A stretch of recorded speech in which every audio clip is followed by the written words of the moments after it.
କଥା କଣ ହଉଛି ଯେ ଗୋଟେ ମୁଲତବୀ ପ୍ରସ୍ତାବ ବିରୋଧୀ ଦଳ ତରଫରୁ ଚାଷୀ ପାଇଁ ଅଣାଗଲା ମଣ୍ଡି ଧାନ ମଣ୍ଡି ଏବଂ ଧାନ ପାଇଁ ଏବଂ ସେହି ସମାନ ଇସ୍ୟୁରେ ବିରୋଧୀ ଦଳ ବାଲା ହାଉସକୁ ବନ୍ଦ କରିଦେଲେ।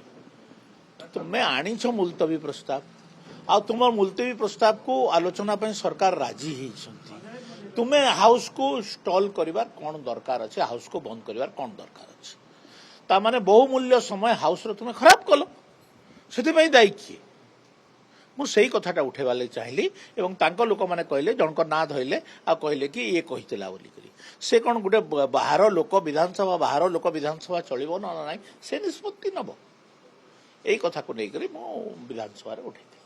ସେମାନେ ତ ନିଜେ ଲବିରେ କହୁଛନ୍ତି ଏବଂ ତାଙ୍କର ଯଦି କାମ କରୁନାହାନ୍ତି, ମୁଁ ଯେତେବେଳେ ଲବିରେ ସେ ପାର୍ଟିକୁଲାର ଲୋକଙ୍କର ନାଁ ଉଠେଇଲି କାହିଁକି ଏତେ ଲୋକ ଛିଡ଼ା ହେଇଗଲେ? ସେମାନେ ତ ତାର ପ୍ରତିବାଦ କରି ବସିଲେ, ସେଥିରୁ ଜଣା ପଡ଼ିଲା ଯେ ତାଙ୍କ ନିର୍ଦ୍ଦେଶରେ ସେମାନେ କାମ କରୁଛନ୍ତି। ରେକର୍ଡରୁ ତ ହଟି ନାହିଁ ନା, ରେକର୍ଡରୁ ତ ହଟି ନାହିଁ, ରେକର୍ଡରୁ କେମିତି ହଟେଇବେ? ଉତ୍କ୍ଷିପ୍ତ କାରଣ ସେମାନେ ମାଲିକ, ତାଙ୍କ ମାଲିକ ନାଁ ଧରିଲା ବେଳକୁ ଉତ୍କ୍ଷିପ୍ତ ହଉଛନ୍ତି।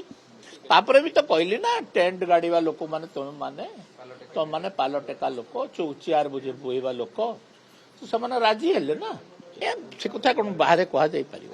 ମିଡିଆରେ ସ୍ପେସ୍ ନେବା ପାଇଁ ସେ କଥା କହିଛନ୍ତି, କେମିତି ମିଡିଆ ଦେଖେଇବ ଏବଂ ତାଙ୍କର କଥା ମିଡିଆରେ ପ୍ରଚାର ହେବ, କେବଳ ପ୍ରଚାର ପାଇଁ କଥା କହିଛନ୍ତି। ମୁଁ ତ ତାଙ୍କୁ ପଚାରିଲି ଯେ କିଏ କହିଛନ୍ତି, ତାଙ୍କ ନାଁ କୁହନ୍ତୁ। ଅସତ୍ୟ କଥା ସେମାନେ ଉଠେଇବେ ଏବଂ ନାଁ ପଚାରିଲେ ସେମାନେ ସତ କଥା କହିପାରିବେ ନାହିଁ। ତେଣୁ ଅସତ୍ୟ କଥାକୁ ଯେତେ ପ୍ରଚାର କଲେ କ'ଣ ହେବ? ଭୁଲି ପାରୁନା, ତାଙ୍କୁ ପଚାରୁନାହାନ୍ତି କାହିଁକି ଭୁଲି ପାରୁନା। କୌଣସି ଜାଗାରେ କିଛି ପ୍ରଭାବ ନାହିଁ। ପ୍ରଭାବ କେବଳ ମାନ୍ୟବର ପୂର୍ବତନ ମୁଖ୍ୟମନ୍ତ୍ରୀ ନବୀନ ପଟ୍ଟନାୟକଙ୍କ ପ୍ରଭାବରେ ଦଳ ଚାଲିଛି, ଅନ୍ୟ କାହାରି କୌଣସି ପ୍ରଭାବ ଦଳର ନାହିଁ।